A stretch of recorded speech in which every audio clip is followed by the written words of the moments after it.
Hello, everybody. Welcome to a brand new episode of Rose City Politics. It is May the 19th. It's 519 Day, which is much better than 226 Day. Screw that day. Yeah. It's cold. It's probably snowing. Did you just figure out when my birthday was, jerk? Is February 26th your birthday? Literally my birthday. I thought you were completely taking a shot at me there. No. It's just area code. Sorry, yeah, Don. That's the other Windsor area code, right? Yeah, which area code do you have, Don? Oh, I'm 519. I'm 900 years old. So would you give up the 519 to get the 226 to go with the birthday? No, because then I have to learn a whole new phone number. I'm not doing that. And we have it admitted here. Even Don thinks 226 is crap. So it's good to have you guys here. It's great to be here. If you're listening, you'll know that our regular panel tonight includes myself, John Lidke. We also have Doug Sartori coming from a witch hunt, obviously. Yeah, it looks like a good witch burning. Yeah. I saw Goody Proctor in the woods. That's right. I thought it was appropriate given our first topic tonight. It's certainly how one person in that situation characterizes it. Well, let's keep the audience in suspense and see if they can try to figure out what topic one is. We also have Don Merrifield Jr. coming to us live from the void. Always happy to be here. All these years, I never put that 226 area code thing together with my birthday. So there you go. Hey, there you go. I guess, now I can't forget your birthday next year. Exactly. Yeah. Just, I want the black Jaguar, not the blue one. I had picked up a lot of bottles of 40-year-old, but I'll go return them. If you're listening right now and you're a Patreon subscriber, thank you so much. You make our weekly show possible. If not, get over to patreon.com/Rose City Politics. Help us out. We appear in print monthly and online whenever you want at bizxmagazine.com. Check us out in BizX. Make sure to like, follow, and share us, if you will. We're on Facebook, Twitter, YouTube, and wherever you get your podcasts. And we broadcast live on tape. And Rose City Politics is brought to you with the kind support of Liuna 625, Building Better Communities. So without any further ado, we'll let the audience know. The first topic we're doing tonight is Chris Vander Doelen refusing to apologize for his racist tweets. That's the witch hunt. So for those of you who were tweeting in your guesses, thanks for playing along with us in real time. For those of you who didn't tweet in your guesses, come on, we need to get you engaging with us on social media more and more. Up after that, we're going to be talking about a pathway that may have been revealed to help Windsor Essex residents get their vaccine in Michigan. Transit Windsor has new rules about mask mandates. Everyone has to wear one now. Even if you have a medical exemption, doesn't matter. Mask up or find another way to get around town. And I don't think we'll have time to get to the last topic. So if we do, you'll find out about that one later on, rather than tweeting us and complaining that we didn't get to it. So hold off. We'll see how that one goes. But starting right now, Essex Town Council refuses to formally apologize for Chinese flu tweets. We're taking this from the Windsor Star's Dawson Chen. Chris Vander Doelen, well known to the show by this point. We're talking about him week after week after week. He made his racist remarks about COVID-19. He called it the Chinese flu. He's reaffirming that he is the target of cancel culture. And he blamed out-of-town protesters and activists for an integrity commissioner investigation into him and his comments. He says that these people are a social scourge, these people, a cancer on society. He said this at a council meeting in Essex on Monday, went on to say it is legal to utter the words Chinese flu. There was nothing racist or remotely hateful or even vaguely insulting about my tweets, and it is slanderous to suggest that. Essex's Integrity Commissioner, Robert Swayze, made a presentation to council about Vander Doelen's comments, and he's called on the disgraced councillor to delete his Chinese flu tweet, make a formal apology at council, and attend diversity and inclusion training sessions. I would love to watch Chris Vander Doelen at a diversity and inclusion training session. I would hate to be the trainer. You have no authority over me. The Integrity Commissioner Swayze makes clear that in his report, he says that he's not calling Vander Doelen a racist, but says that as an elected official, he should be a leader in the community. Swayze said he received at least 80 complaints about the tweets. That's more than he's ever seen in his 13-year history working as an integrity commissioner for multiple municipalities. He says that the code of conduct for the town of Essex prohibits speaking in a matter which is discriminatory based on someone's race or place of origin, and he believes that the code was obviously contravened. Swayze called Vander Doelen's refusal to delete the tweets not acceptable. Now, for his part, Vander Doelen is accusing the Integrity Commissioner of bias and a lack of professional impartiality, claiming that the Integrity Commissioner holds no authority whatsoever over his use of language. Vander Doelen says, I will not take down my perfectly reasonable tweets, which also happen to be true. I've apologized enough to the right people and will not do so yet again. Interesting use of words. Now, all attending members of Essex Town Council on Monday voted in agreement with Swayze's recommendations, except for Vander Doelen himself. And Swayze has given Vander Doelen until July 19th. That's 1 month or 2 months from today to fulfill the 3 requirements: remove the tweet, formally apologize in session at council, and attend the training, lest he'll face a 60-day suspension of councillor pay.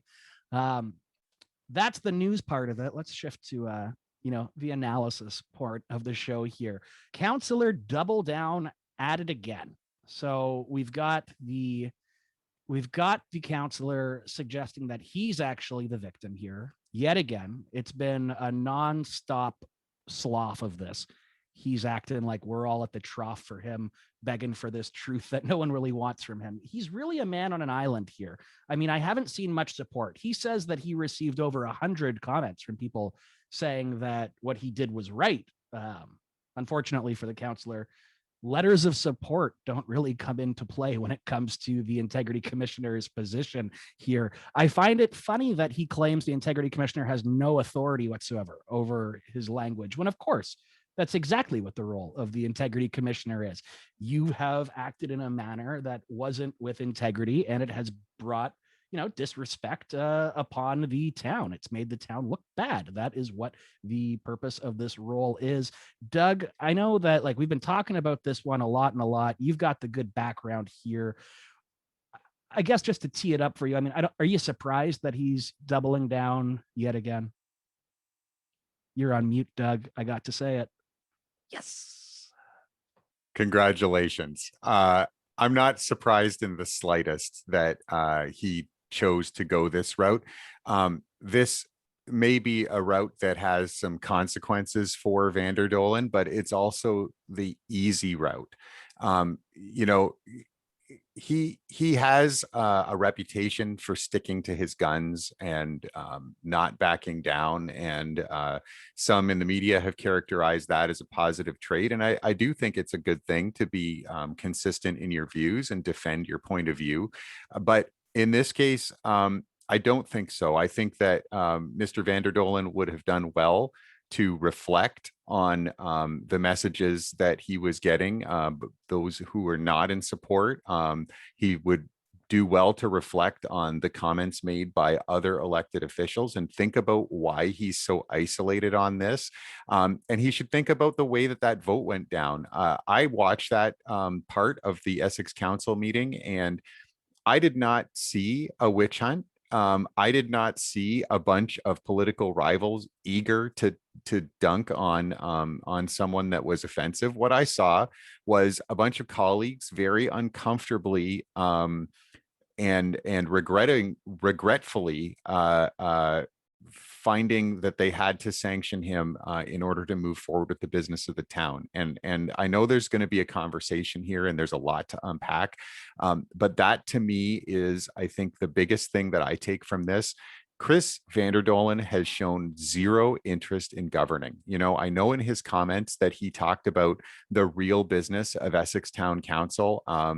And I think that he's right that town council should be focused on advancing the interests of their residents and finding ways to deliver services effectively and efficiently to residents. That's what the focus of the town should be.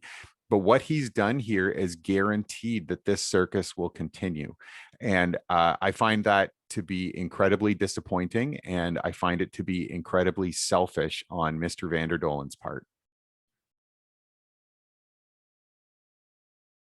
Oh, John, you're on mute.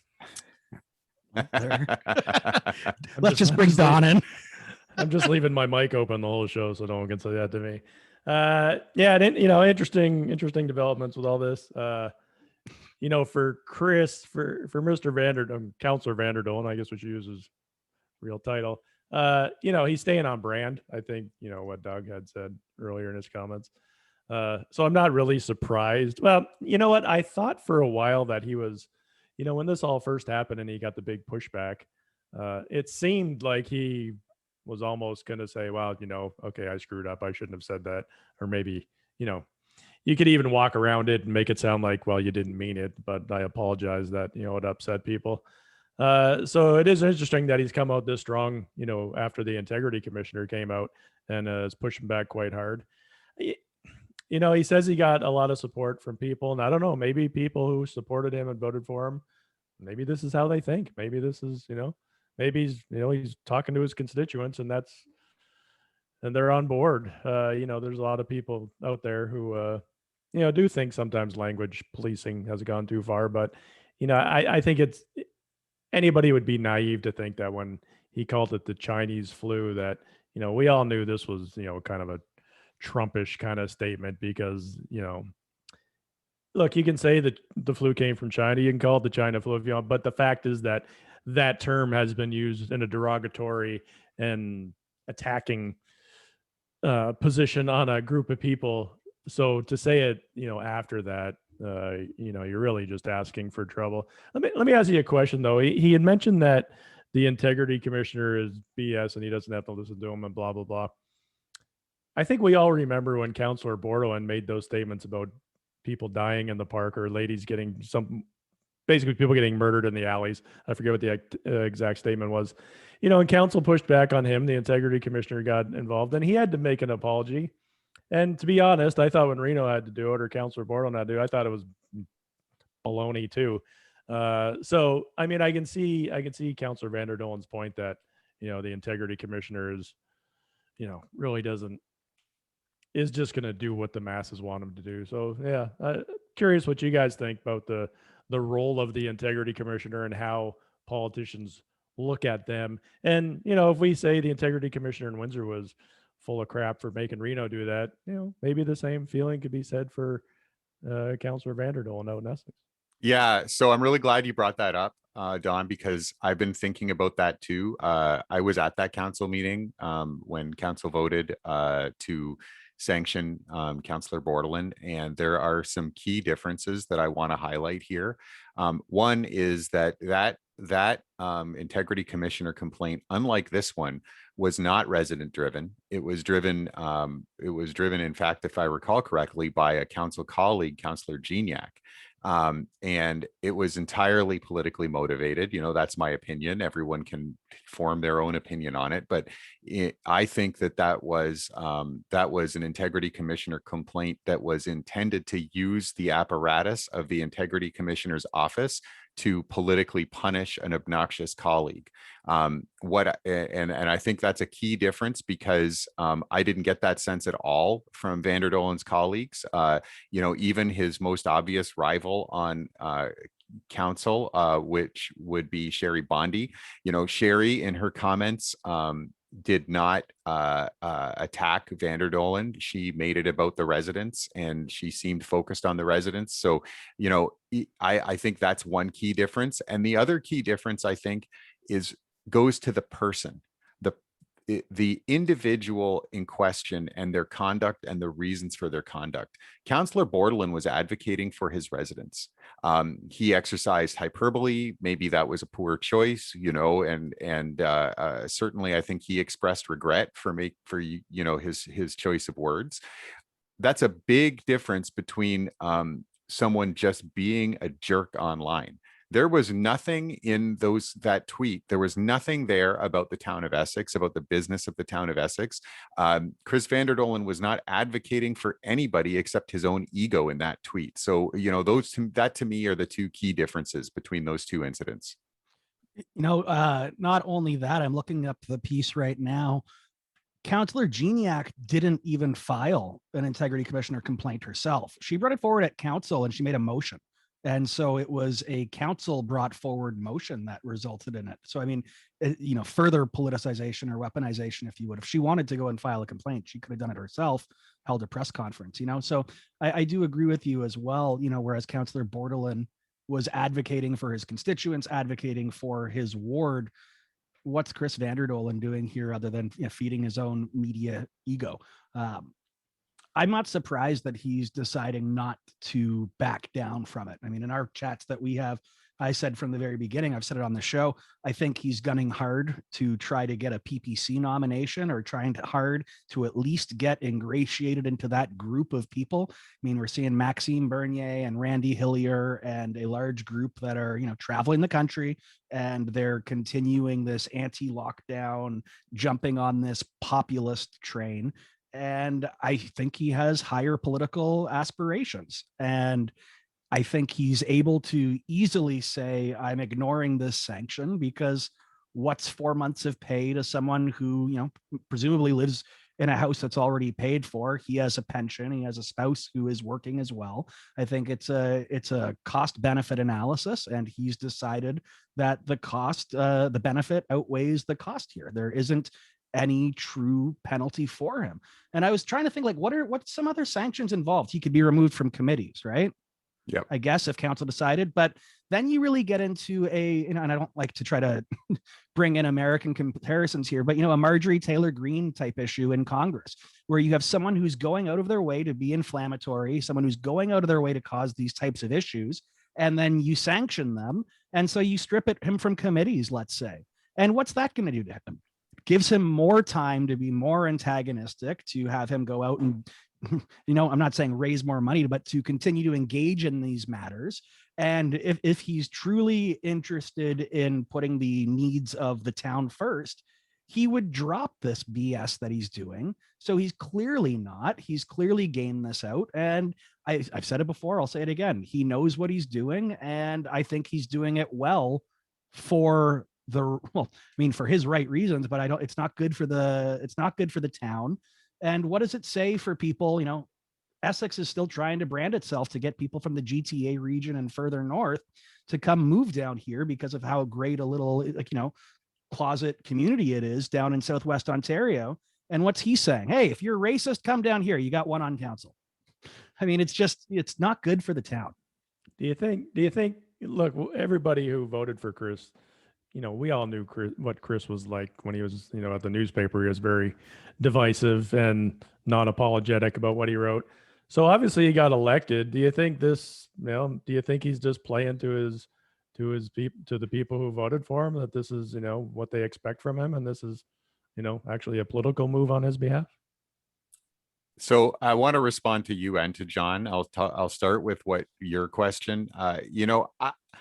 I don't think so. I don't think that this is smart politics in terms of Essex Council politics. And my rationale is, number one, I think that the primary reason he got elected was name recognition. I think it's, you've got to put yourself in the shoes of a voter in the town of Essex walking in to cast your vote. That is not a race that has high level of media attention. Probably most of the other candidates were unknown to a majority of voters, just because of how difficult it is to get to know candidates in that kind of a race. So I don't think that it was a resounding endorsement of Chris Vander Doelen, the person, as much as it was, it's, as many candidates do, exploiting that feature of democracy where a name that you recognize is a name that you're more likely to check off. We've seen that play out in many races, Percy Hatfield, not that he's, I'm not saying that he's the same sort of caliber of politician as Chris Vander Doelen, but Percy Hatfield had tremendous name recognition, and that really helped him to get elected. And that's something that parties look at, and it's something that campaigns look at. And the other reason that I think that it's not good politics in Essex is that the vote count there, you had one person not show up for whatever reason, and you had 6 councillors, all the councillors who weren't going to be sanctioned voted in favor of it. And that was based on the feedback from their constituents. I didn't get the sense that this was, in them coming down on Vander Doelen because they don't like him. I didn't get that sense at all. So I think these folks know their constituents. I was struck by Sherry Bondi pointing out that there were businesses in town that were impacted by this. That there was a Chinese-owned business that felt it was necessary for them to put up a sign stating that they're Canadian in order to try to diminish some of the blowback. So this had real-world consequences on constituents. And at the end of the day, I don't think that people, the majority of people in the town of Essex, want to be associated with this kind of thinking. So that takes me to John's point, and I think it's a really good one, John. And I go back and forth on this, whether there is some plan, and Vander Doelen is hoping to seek a People's Party nomination to advance his political career. And whether or not it's purely an ego play. The PPC have no chance of being elected in Essex in the federal election. No chance at all. I would say they have no chance of winning a seat across Canada, but I can't be sure that there isn't some weird place where they might win. But they have no chance of being elected in Essex. He might well think that the silent majority is on his side because he is so steeped in that sort of MAGA universe. I mean, just look at the guy's social media. He is either has been playing a consummate role for years, or he is completely on the Trump train. And I think it's the latter. So I think that I think that there's an element here where he may think it's politically to his advantage because he completely misunderstands and misreads Canadian society and judges others by his own standards. And the last thing I want to say on that is that I think the volume of letters of support that he says he got, I think that's true. I don't think that the majority of them were from constituents. In fact, I would guess that a minority of those were from constituents. But the other thing I think is true is that that Chris is an ego-motivated person. Why did he run for council? This is, this is for his ego. Is the reason that he ran for council. His whole political career is ego-driven, and he just got a huge ego boost. He just got a bunch of validation from a bunch of people. And I can't help but think that he must have felt a little bit of the way that Jordan Peterson felt after spending decades in academia, to limited recognition from the public and limited reputation in his own field, to suddenly find out that he could get a lot of attention and a lot of kudos for being mean to trans people, and that became his identity. And I think that Chris Vander Doelen might be thinking that there is some path to a career or a path to broader attention beyond Ward 3 in Essex, and maybe that's what's motivating him here. It could be. It's so unfortunate. It's such bullshit for him to still be peddling this, that it's not racist, this double down, and we don't have to engage in the mind games that he's playing, but to take him at his word that he didn't know still, just to dive into it just one last time.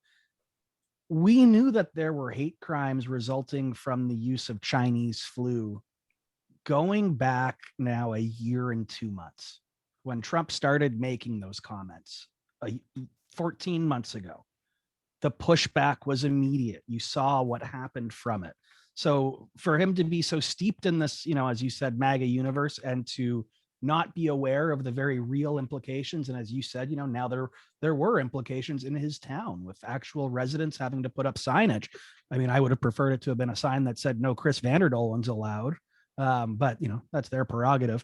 But it's such bullshit that he's willing to engage in that ridiculous game while people are being hurt about it. It's being felt in his community, and he's still unwilling to let it drop. But I think that goes to what he wants to do. He wants this attention, and I think, unless you guys have any other comments about this, we can move on to the next topic here. One thing I want to say, I do agree with you. If this was just, Councillor Vander Doelen being Councillor Vander Doelen, fine. But this actually, you're right. This does have real world ramifications because people are being hurt.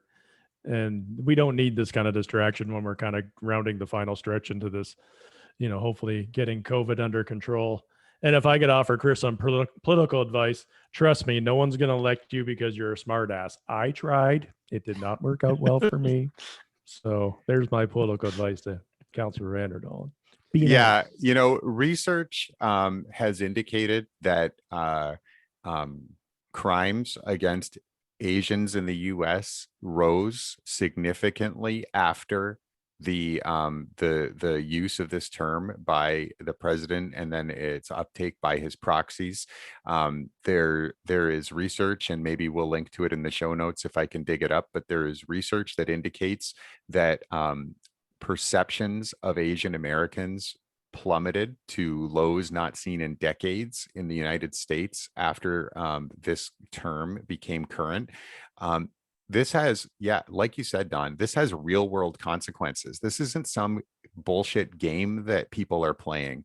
When a leader makes comments and builds on an element or an environment of xenophobia and hate, he is creating conditions that allow those kind of incidents to continue. It is totally irresponsible. It's not what any elected official should be doing. Chris Vander Doelen should resign in shame. Yeah, no disagreement from me on that point. And I've said in our chat that we have regarding Chris Vander Doelen, he really reminds me of a Boris Johnson quote that I came across a while ago, which was asking him, why did you leave journalism? And why did you get into politics? And the answer was, they don't put up statues to journalists. And I think that is the purest distillation of the crap we're seeing spewing from CVD right now out of Essex. Is clearly a man who wants to have statues put up to him, and he's willing to say the hard truths to do it. What an asshole. And for those who didn't catch the sarcasm there, it was very thick and laden on it. I don't think that they're truths. But with that, let's get on to the next topic. If we're all good, we're going to be talking about that pathway, which might have been revealed for Windsor Essex residents to get the vaccine in Michigan. Thank you to Brian Cross of the Star. Local officials believe they figured out how to get surplus Michigan vaccine into Windsorite arms, and they even know someone who's already done it. Mayor Dilkens' 17-year-old son. This Monday, Mayor Dilkens' son and wife went to another Michigan medical appointment, and his son received his second dose of vaccine. This is 3 weeks after his first.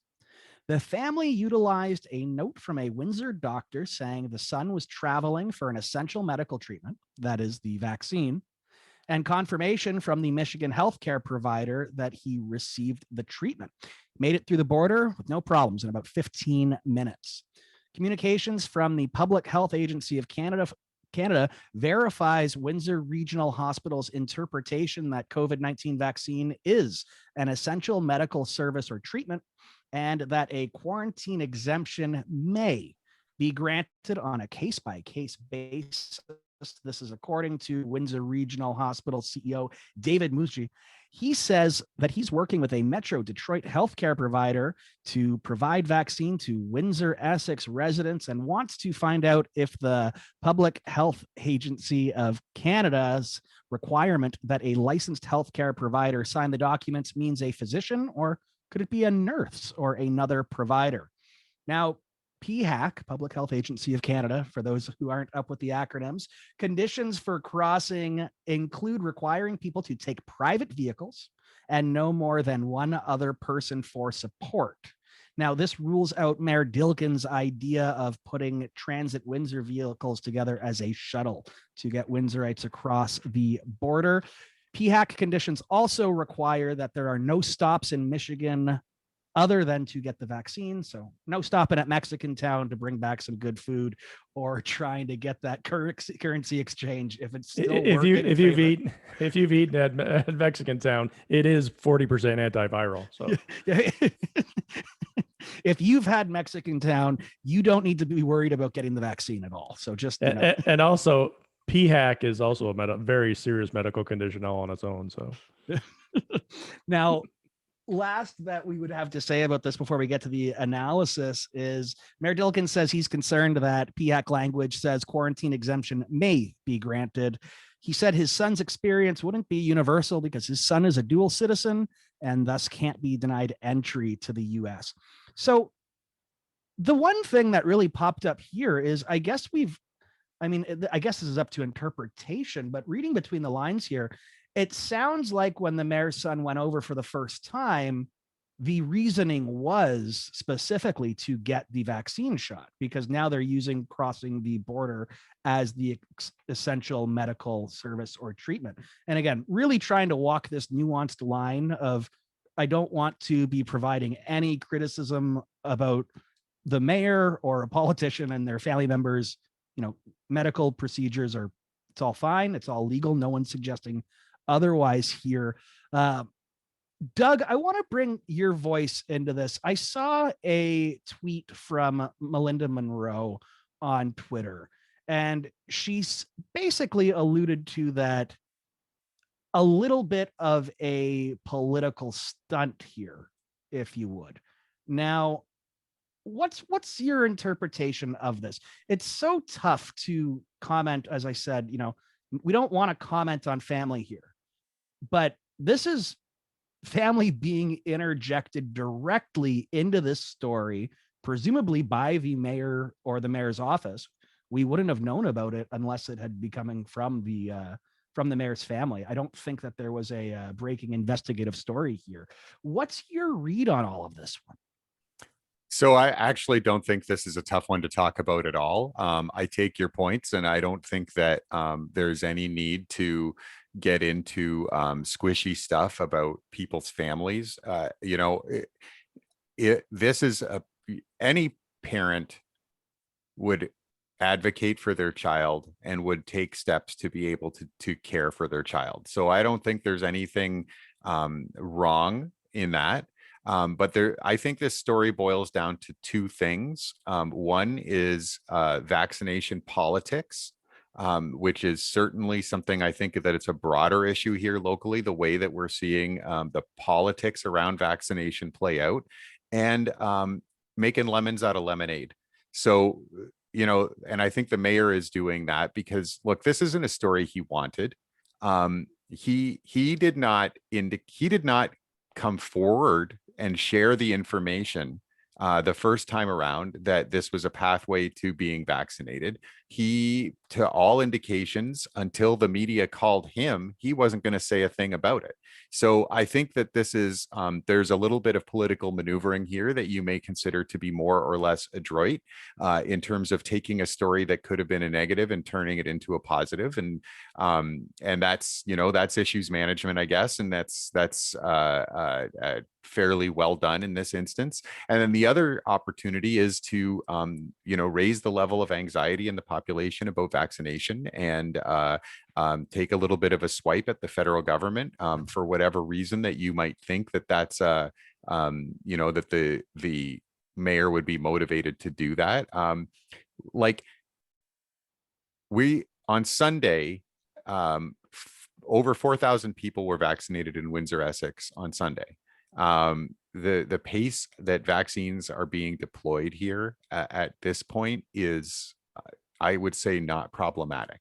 You do the math, you look at the numbers of vaccines that are being delivered to Ontario, and there's no question that that there's ample supply and that people will be vaccinated in a timely manner. So, like, to me, this is a bit of a sideshow. I think it's great if individuals can cross the border and get vaccinated in the US, and take that little bit of pressure off of the Canadian system as we roll out vaccines. To the extent that they're taking vaccines that would be otherwise go to waste, I don't see it as a negative for anybody. In practice, I think it may be harder for people who aren't dual citizens to follow this path. I think it may be more difficult. And really, how much of a dent can it possibly make in the overall numbers?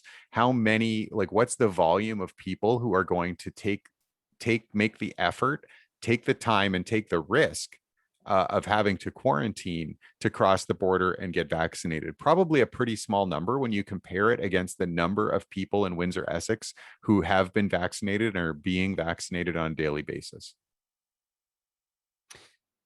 Yeah, that's what I was wondering as well, is just like how many people could this possibly apply to? It's like the conversations of allowing for trying to get cross-border workers to get the vaccine. And I was thinking, they already can. If they're cross-border workers, they can just go into a pharmacy, presumably while they're over there working after their shift. And I can't find it right now, but I remember reading something like we're talking hundreds to, if not thousands of doses potentially for people crossing. And yeah, I'll be with you on that one, Doug. I guess, it's not a huge number, really not a huge number here. And especially when we're looking at, some of the clinics that we're having. I saw a story come across this week where there was a doctor saying that they were having 50% of the people in line drive away because they didn't want the specific vaccine. So the point being is, there is vaccine here now. Don, what's your read on it? Yeah, I mean, Doug kind of filled it all out pretty good. Again, look, I talked about, I said this the last time we discussed this issue. If it was my kid and I had that opportunity, I would have taken it, would have done the exact same thing. So I don't think I know people have criticized him online, as taking advantage of the situation. But to me, everybody would have. And if you say you wouldn't have done that, I think you're a liar. So I'm not going to, I'm certainly not going to, complain about him, doing whatever he has to do to help his kid. On your point, John, and well, I guess on Doug's point too. Yeah, it's probably not going to help. It probably wouldn't make a huge dent difference, but every shot counts. And to be honest, look, I got my first shot, the Pfizer shot, probably about a month ago now. And if for some reason,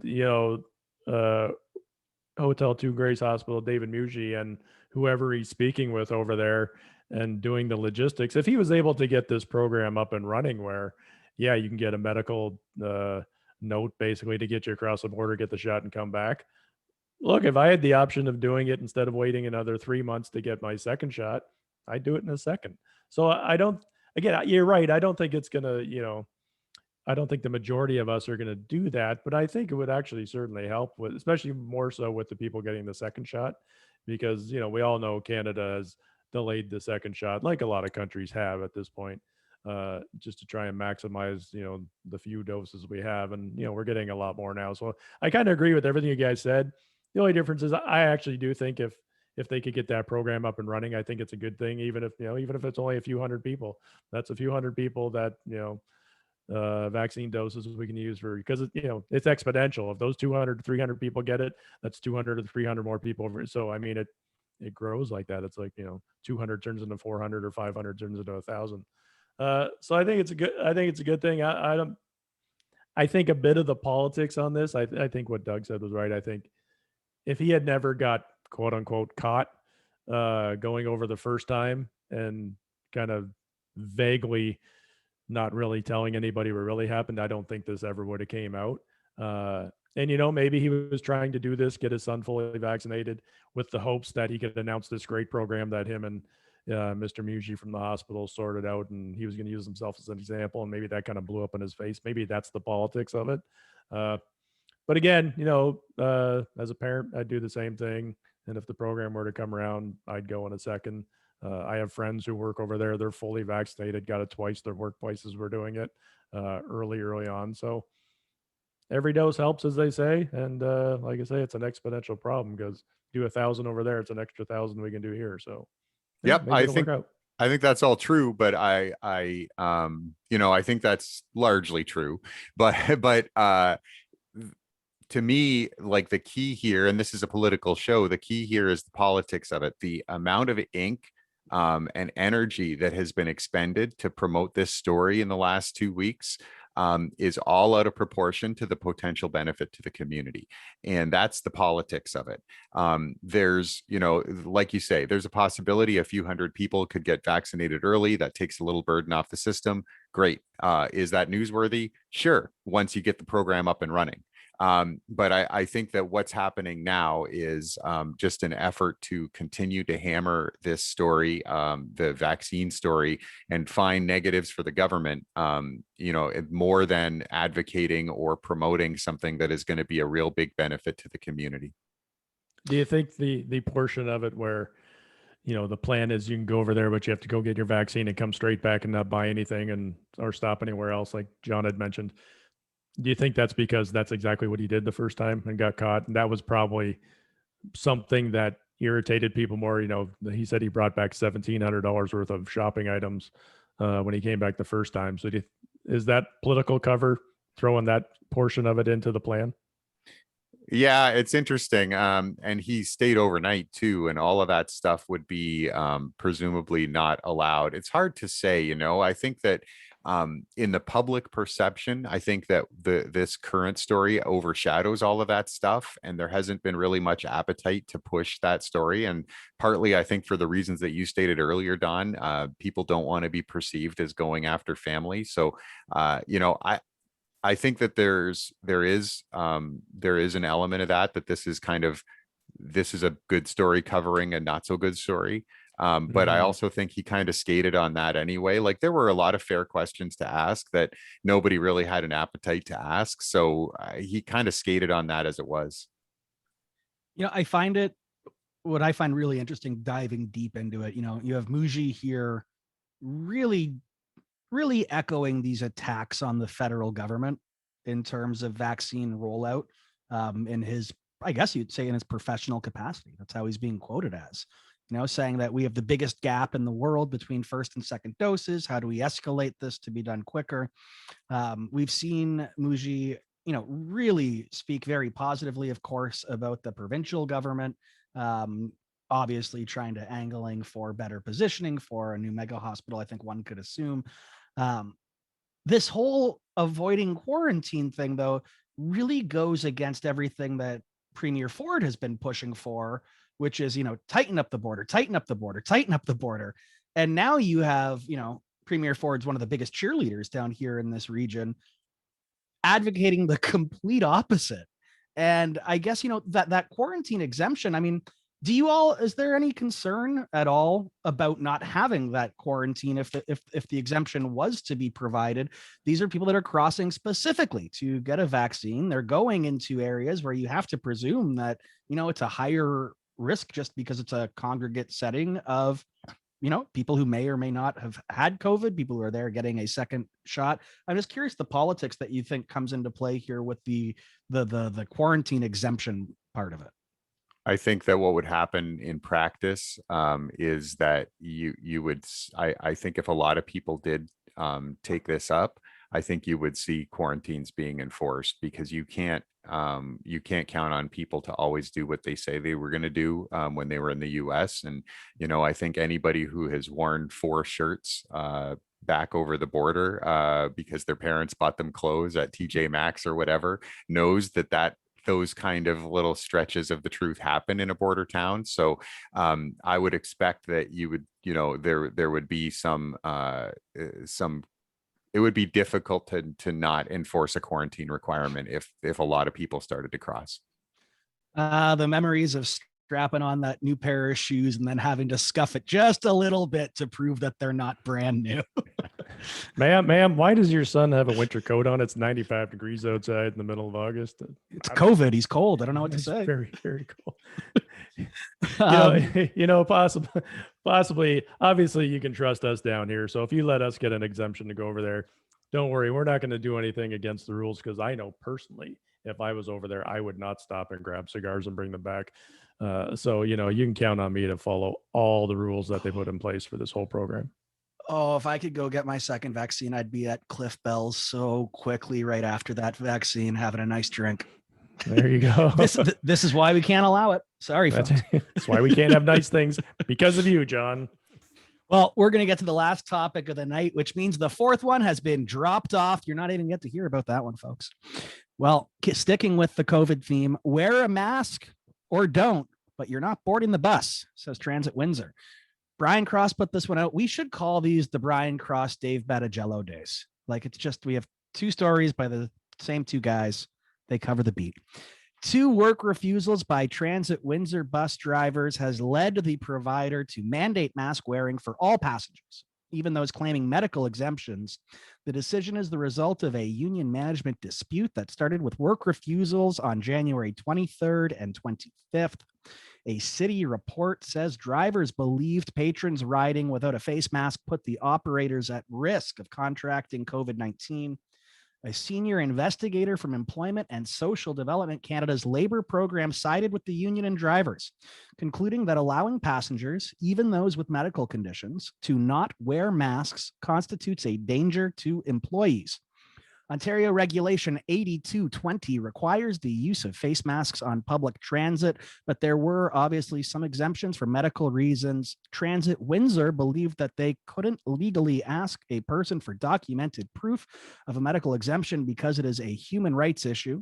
But without asking for proof, anyone could claim a medical exemption and thus expose the drivers to potential COVID-19 infection, said the investigation. Now, even if a passenger produces medical documentation, the employee has a right to be protected from dangers in the workplace, says the investigator. Transit Windsor appealed the February 4th decision to the Canadian Industrial Relations Board, arguing service refusal due to a medical exemption contravenes the Canadian Human Rights Act, asking to have the no exception direction delayed until the appeal could be heard. The board dismissed Transit Windsor's request for a stay on March 22nd for several reasons, including that the direction did not contravene human rights legislation. Transit Windsor decided at that time to withdraw their appeal. There has not been a human rights complaint as a result of the no exemptions mask rule. Now, this is one that really hits close to me.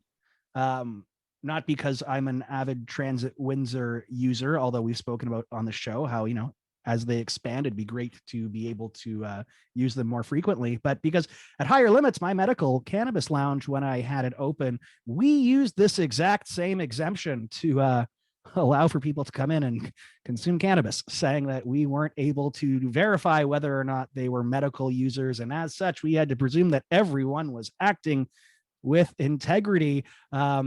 It's the exact same situation here. It's the exact same one, except it's, not a douchebag like me trying to run a weed lounge. It is a transit provider and having to keep their employees safe from an infectious disease. Well, when you were running your cannabis lounge, there was a well-known pandemic of 20-year-olds getting glaucoma that year. So I understand how they could have all showed up to your establishment there. As an aside, having lived this past year, I am surprised that there weren't like minor epidemics throughout Windsor because of Higher Limits specifically. So much joint passing. I'm never sharing a joint with someone again post COVID now. I don't know. I said that pretty quick. Hard to say. Yeah, probably. It's an interesting one. I'm looking here at what the implications can be. We can talk a lot here about the Windsor angle of it, but transit provider forced to deal with a ruling. That's fine. Doug, I'm looking to get your opinion here. I guess the broader implications. Do you think that, down here in Windsor, we might be held up as, a case study, maybe outside of the transit universe? Yeah, I think that's entirely possible. I think this is a really interesting situation. I think it was responsible The way that the city and Transit Windsor handled it, initially saying no, we have to presume that people who claim a medical exemption are being honest and legitimate. It worked its way through the system, and I think we're landing on what probably is the right policy. I don't know exactly what medical conditions would require you to not wear a mask. I understand that there must be some, because otherwise, why would that exemption exist? I did a little bit of reading on it before the show, and I think that folks with mobility issues, folks who can't put on a mask themselves, are one of the large groups who were exempt from mask wearing, and I think that that's pretty understandable.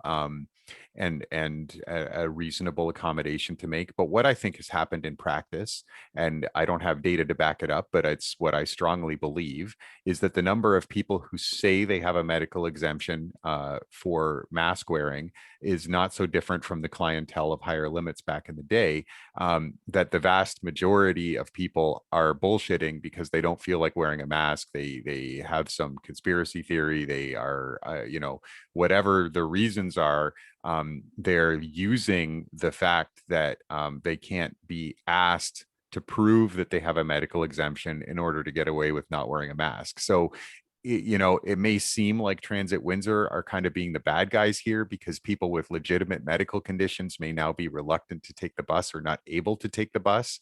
And that really sucks. But the people who are ruining it for everyone are the people who, unlike people who harmlessly wanted to consume a recreational cannabis, which has turned out to be legal in this country, and has, is pretty victimless, especially when you're doing it in a place dedicated to that purpose.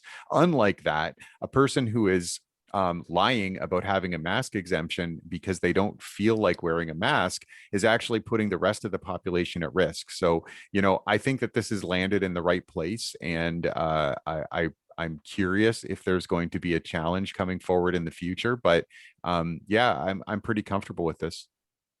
Cannabis, victimless? Tell that to my waistline. Rim shot, please. Jeez. Oh, damn. It's not the cannabis. It's the Doritos, John. It's the Doritos. Yeah, it's funny. I don't know if this is just coincidental or not, but a couple of weeks back, it's probably a couple of weeks now, some videos showed up on YouTube, and look, we've all been watching, we all have seen anti-masker videos, and this video had showed up, and I'd shared it with some friends of mine, and it was basically two young girls, young meaning probably in their 20s, videotaping their encounter with the Transit Windsor driver, asking them to wear a mask, and them obviously refusing because it's my right to blah, blah, blah, blah, blah. We all know the arguments. And then the police showed up, and they were filming this whole thing, and you could hear mom on the phone, telling them, "Oh, the police can't do this. Your rights, blah, blah, blah," and got her kid arrested. So congratulations. I think that would be indicative of what the transit bus drivers have had to deal with, probably for quite a while now. And why should they put their health at risk just because, some people have taken a hyper politicized view of this whole pandemic and make it all about themselves and about their rights and freedoms. And it's also the other passengers on taking the bus at the time. They have every right to be able to take the bus safely and not have to worry about, some Yahoo showing up and lying about having emphysema so they can't wear a mask. So, I'm all for this. I was, when this all started, the mayor shut down Transit Windsor. I was supportive of that for the drivers because, look, it's at the end of the day, it's their safety. It's easy to sit out here and have an intellectual discussion about, what should happen, the politics of it, the legalized, the laws of it. But at the end of the day, these are the people sitting on the bus driving people around, and they're the ones whose health is going to be at risk. And it's very few, but some bus drivers in other municipalities have died because of COVID. So, I'm all for it. If you're taking the bus, just, it's not hard. Just go by the rules. If you don't like them, call an Uber, walk, do something else. I wonder if the issue really is becoming like more to a head because as people get vaccinated, there will be a reason for people not to be wearing masks. And this is, a double protection against that, because not only could you claim the medical exemption, but someone could say, "Oh, I've already been vaccinated, so I don't need to wear a mask on the bus." it'll be interesting, but I agree with you. You got to keep your employees safe. You got to keep your customers safe. If you can't do that at the end of the day and the beginning of the day, you probably shouldn't be in business. It's a pretty important part. Any last? Well, and I would think, I mean, if, we've seen the anti-mask or the I don't even know what the hell they protest anymore downtown. Oh, knows we'll have to drive through them on the weekend. They love their big "Don't Tread on Me" flags. We're not in Texas. Anyway, if it wasn't for, and I'm going to blame those people. So if there's anyone of those people listening, screw you. They're the reasons. It's people who are taking that attitude towards this whole pandemic, who are making it miserable for everybody. And you know what? If someone was walking on the bus and, they're lifelong smokers and they're carrying oxygen tanks, no one's going to care if they're not wearing a mask. If someone's got, terrible asthma or emphysema or like, any disease that, deals with their breathing, no one's going to complain. It's the jackasses who show up with their flags and screaming about my rights and charter rights and freedoms because they're all, charter experts now. In the last year, everybody's become a lawyer. We wouldn't have to deal with this. And at the end of the day, it's the old slippery slope. If we let one go, well, this is, now none of us can, now we all have to wear a mask whether you like it or not. That was a good Freudian slip there, or just the screw up. The Charter of Rights and Freemen. I like that. Could definitely see them walking around. I'm a free man. You don't get to tell me. The charter says so. And I have not had any cannabis at all, and I still talk like this. Well, that is that's the show with the top 3 topics that we had there. We will be continuing our new tradition of For Your Consideration. What are you bringing to the table today, Doug? Today is a story from Maureen Rive of Blackburn News. New accelerator aims to make Windsor Essex the auto mobility capital of Canada. So it's pretty significant government investment into Windsor Essex's economic development sector was announced today. The government organization formerly known as WEEDC is getting some money for an accelerator program. So, it's, I think that government money is good. It's good that Windsor is getting some support, and now the task will be on the economic development brain trust in this town to make something valuable and useful out of it. And that we will stay tuned to find out. Stay tuned. And as always, I am woefully unprepared for this segment because I always forget we do this and I don't pay attention.